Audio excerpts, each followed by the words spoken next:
શું નામ છે દાદાનું? હરિભાઈ. હરિભાઈ નામ છે દાદાનું. દાદા બોલી શકતા નહીં? કેટલા દિવસથી બોલી શકતા નહીં? અચ્છા, પેરાલિસિસ થઈ ગયો ત્યારથી બોલાતું જ નહીં.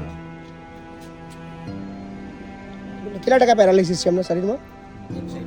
એક બાજુ આખો. કોણ છે એમનું ઘરમાં બીજું? તમે એકલા જ છો બેન? બીજું કોઈ નહીં? એકલા રહે છે દાદા? ક્યાં કરે છે? વસો ગામમાં રહો છો? વસોમાં જ રહો છો? અચ્છા, તમે ક્યાં રહો છો બેન? રાજકોટ રહો છો. અને એમના પત્ની, તમારી મમ્મી ક્યાં ગયા? પહેલાથી જતા રહ્યા છે. ઓકે, તમને જમવાનું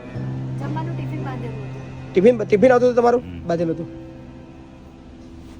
કશો વાંધો નહીં. તમારે બાથરૂમ બધું જવાય જાતે? બધું ચાલી શકો ખરા? ચલાય છે? કાંઈ વાંધો નહીં, તમને લઈ લઈએ છીએ, ચિંતા ના કરશો.